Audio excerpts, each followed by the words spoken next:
Jesus sakafo maso mamelona ankafizinay tokoa.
Amin'ny anaran'ny Ray sy ny Zanaka sy ny Fanahy Masina.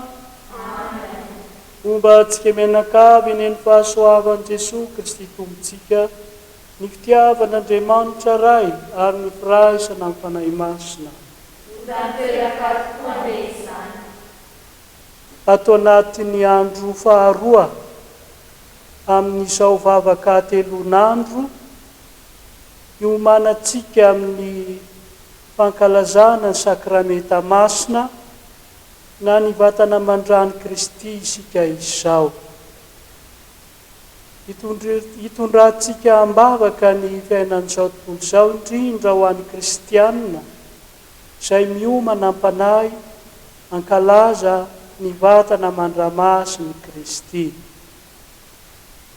Vavaka isika mianakavy miray fo amam-panahy.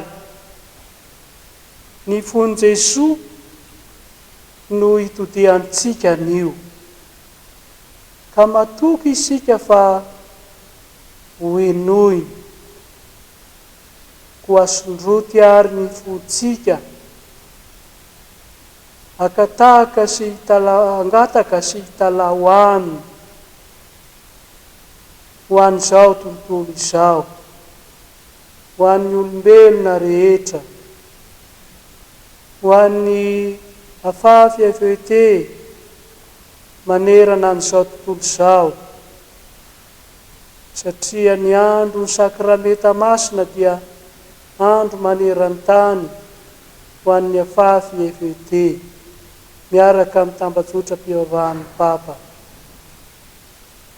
Samy mangataheta fifankatiavana sy firaisan-kina, fihavanana isika rehetra, ka hitalao amin'izy Tompo mandritra izao Fitsaohana Masina izao. Jesosy Kristy ao amin'ny Sakramenta Masina eo ambony hôtely eo. Indreto izahay zandrinao, miankohaka eto anoloanao. Tsapanay ny fitiavanao anay. Tsy misy petra izany ary maharitra mandrakizay. Manolo tena ho anay isan'andro ao amin'ny Eokaristia ianao. Ilay ivo sy faratapony amin'ny fiainan'ny kristianina. Te hifandray bebe kokoa aminao izahay. Koa atolotra ianao izao fotoana izao. Ampio izahay mba hanapaharetana ka hitondra vokatsoa eo amin'ny fiainanay izany.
Entony jiokako ary mianaha amiko fa malemy fanay sy manetry teny ao am-po ao.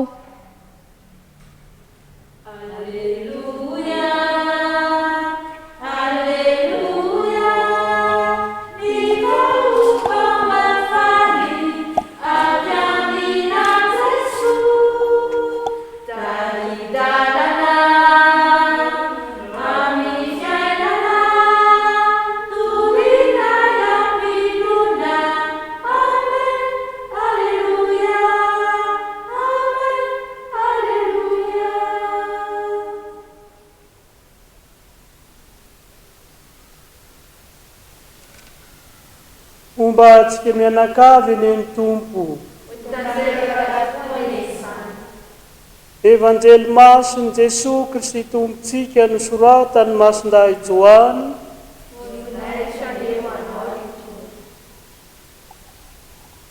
Nalaina tao amin'ny toko 5:10 ao amin'ny 9:30 ka hatramin'ny 7:30. Zoma andro fiomanana tamin'izay ka nangataka tamin'ny Pilaty ny jody mba ho tapahina ny ranjon'izy ireo izay nofantsiana, dia ho esorina mba tsy hisy faty miatona amin'ny hazo-fijaliana amin'ny andro sabata. Fa andro lehibe izany sabata izany, dia tonga ny miaramila ka nanapaka ny ranjony voalohany sy ny an'ilay anankiray niara-ny fahatsehana taminy koa.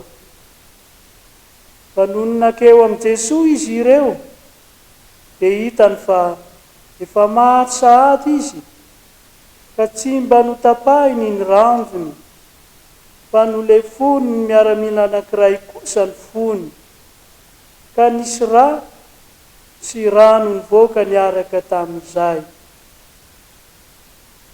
Ary ilay nahita no nilaza, ka marina ny filazany, sady fantany fa milaza ny marina izy, mba hinoanareo koa. Ary zany tonga dia mba hatanteraka ny soratra masina hoe tsy hisy ho tapahina ny taolany na dia iray aza. Ary ho indraiky koa ny soratra masina, hijery izay nolefoniny izy.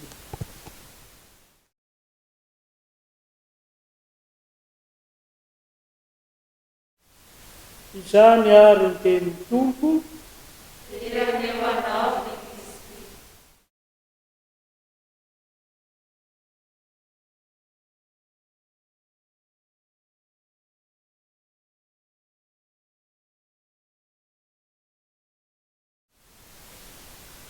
ao anatin'ny fahanginana ary zao no andiniantsika izay voalaza ny soratra masina ny amin'ny Jesosy indrindra ny nanolorany ny tenany nandatsahany ny rany hosorona velona ho famonjena n'izao tontolo izao. Samiarisika mandinika lalina ao am-po ary anotena sahala amin'ny nanolorany Jesosy ny tenany ho atsika no anolorantsika ny tenatsika ho azy ihany koa.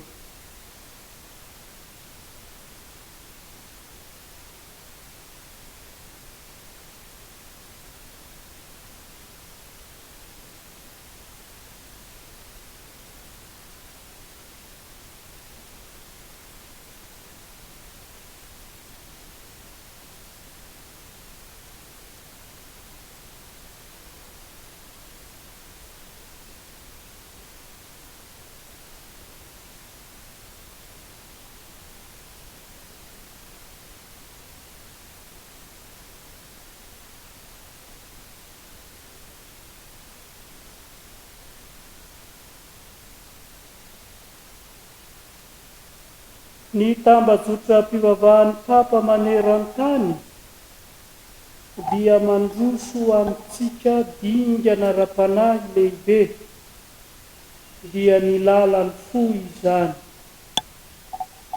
Io lalan'ny fo io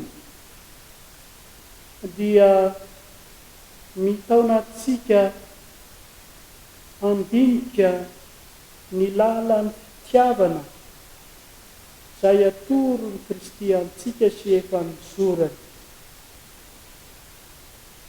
Ny dingana fahaenina ao amin'izany lalan'ny fo izany no manampy antsika amin'izao zoma voalohany andiniantsika ny fony Jesosy dia fitiavana amin'ireny fitiavana antsika izao. Hoy ny dingana fahaenina hoe ny fony Jesosy ao am-pony mpianana. Maniry ny onina ao am-potsika Andriamanitra noho ny alehibe ny fitiavany antsika. Izany no fampanantenana mahagaga nataon'i Kristy tamin'ny mpianany mialohan'ny nahafatesany. Dia norom-ponenana ao amintsika tsirairay avy Jesosy. Vavolombelona izany mason-dahapolo amin'ny filazany fa tsy izy intsony no velona fa i Kristy no velona ho aminy. Velona ao am-potsika ihany koa Jesosy amin'ny fandraisantsika ny teniny sy ny tenany. Ao am-potsika mandrakariva izy izay mihinana ny nofo sy ny sotro ny rafo no manana ny fiainana mandrakizay. Izaho olona ho aminy ary izy olona ho aminy.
ny dingana fahafito izay arosony tambatsotra-piovahan'ny Papa maneran-tany amintsika ao amin'izay lalany fo izay dia ny hoe miaraka aminy no anolorantsika ny fiainantsika. Miaraka aminy no anolorantsika ny fiainantsika, miaraka amin'ny Jesosy.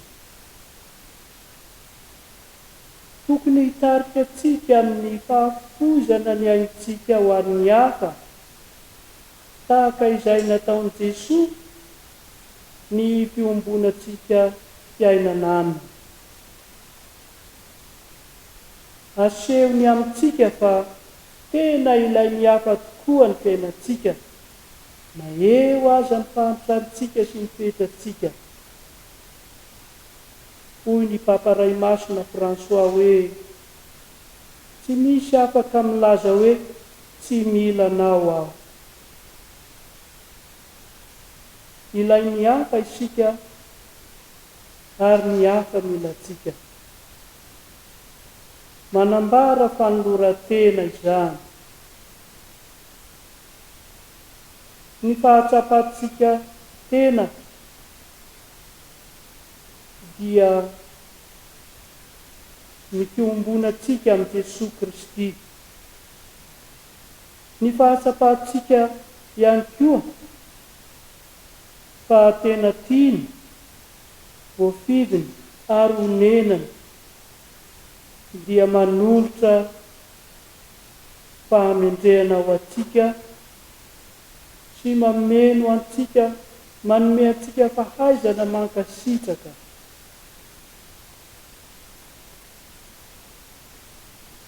Ny fanolorantsika mandrakariva ny fiainantsika, hanatanteraka ny hiraka ampanaoviny antsika no any azontsika asetry ny soa lehibe natolony antsika.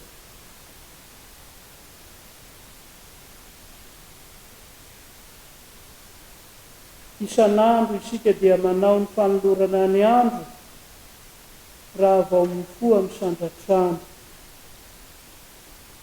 Manambara fiombonam-piainana amin'ny Jesosy izany. Manambara ny fanoizantsika ny tantaram-pamonjena ka tonga mpiara-manafika amin'ny Jesosy isika. Manasa antsika ary Jesosy mba hanolotra aminy amin'ny fo malalaka ny eny ataontsika, toy izay nataon'ny Masina Maria tao Nazareta.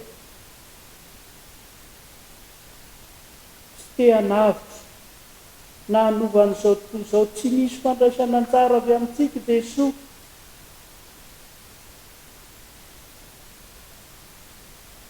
Toy isitsika ary izany amin'ny alalan'ny fanoloran-tena ataontsika isan'andro. Miaraka aminy no anolorantsika ny fiainantsika.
Amin'ny alalan'ny vavaka sy ny fanolorana ataotsika isan'andro no aneo atsika amin'ny ray ny fahavononantsika. Iangavy atsika mipanetretena ny fanahy masina, mba hiaraka amintsika isan'andro ao amin'ny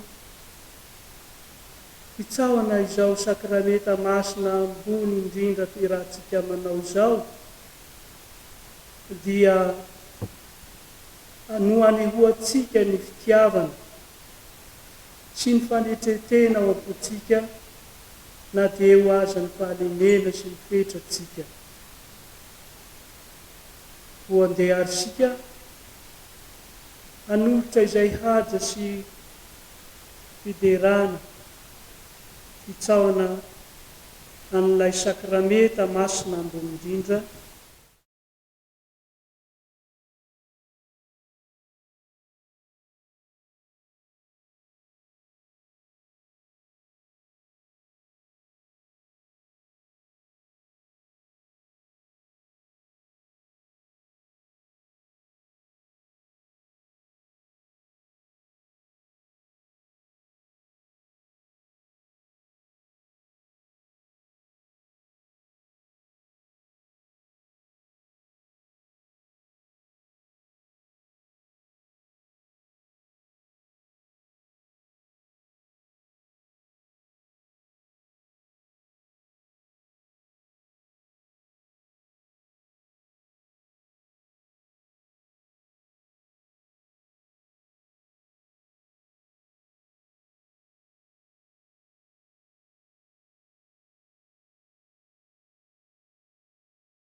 Ry Andriamanitra Andriananahary,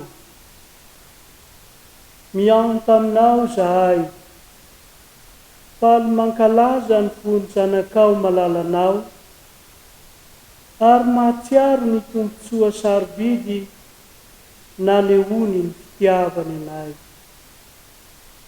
Ka engany homendrika handray ny fahasoavanao mitosaka avy amin'ny fony loharano ny fanomezana. Fa izy Andriamanitra velona sy manjaka miaraka aminao ao amin'ny fanahy masina amin'ny taona rehetra mandrakizay. Amen. Homentsika haja sy voninahitra tsara ilay renin'Andriamanitra, ilay renin'ny mpamonjy, renin'ny Eglizy. Mendrika ho ajaina tokoa izy, satria manambara ny fahatanterahany tantara tamin'izany.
mivavao anay reny masin'Andriamanitra.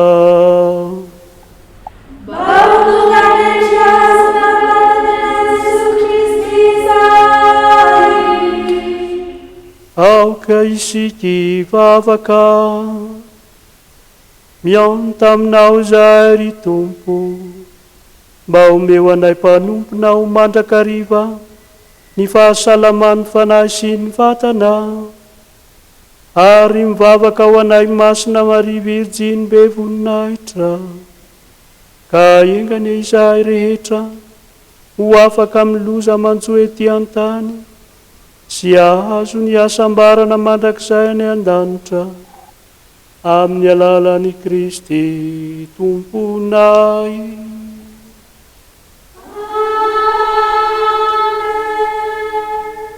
Fetintsika mbavaka ihany koa ny Eglizy masin'Andriamanitra,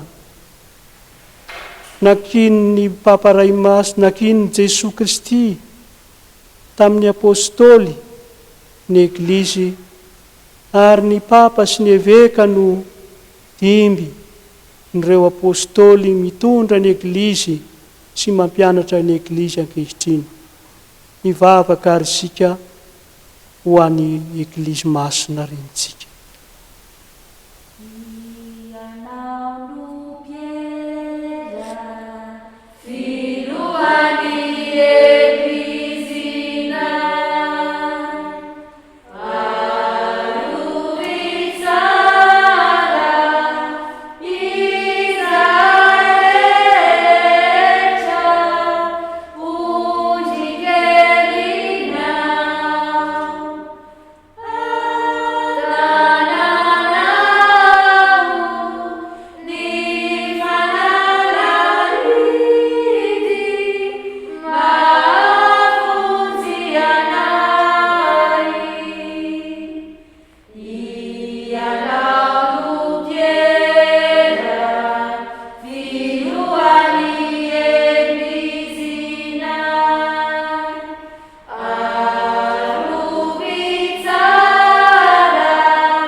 Anao no pieravato,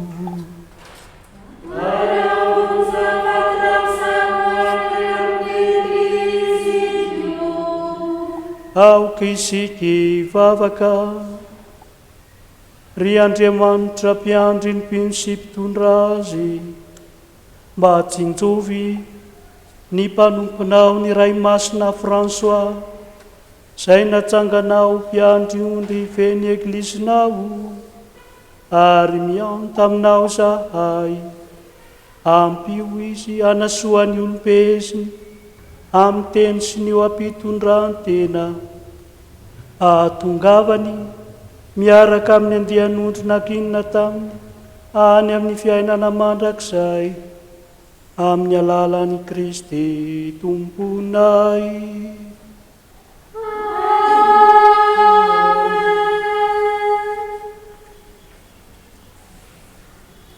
Miankofa mba hitsaoka ty misteri lehibe, ny lalàna teo aloha ankisolovaova,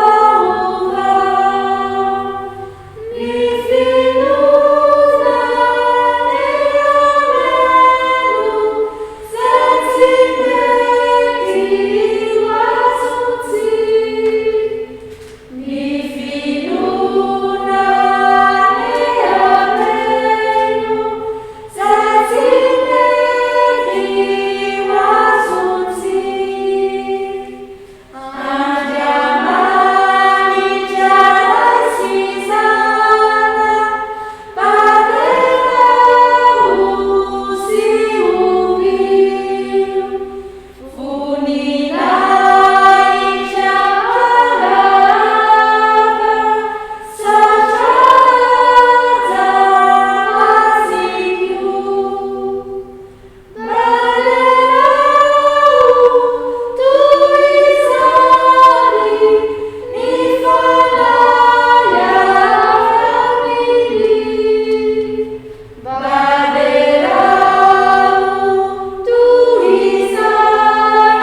nomenao mofo avy any an-danitra izy.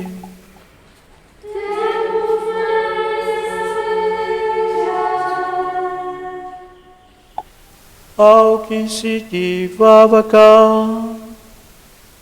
Andriamanitro, namelanao ny fahatsiarovana ny fijalinao izay amin'izao sakramenta magaga izao, ho aingany ho fatrapanada izany mistery misy ny vatanao sy ny ranao izany zahay, mba handrenesanay lalandava ny vokatry ny fanavotanao anay, fa ianao velona sy manjaka amin'ny taona mandraky izay.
Ankalazaina ny Andriamanitra. Ankalazaina ny eny anaran'ny Masina. Ankalazaina ny e Jesosy Kristy ten'Andriamanitra sy tena olombelona.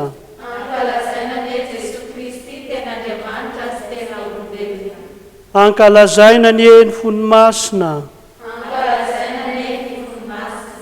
Ankalazaina ny eny rano sarobidy. Ankalazaina ny e Jesosy Kristy ao amin'ny Sakramenta Masina eo ambony hotely.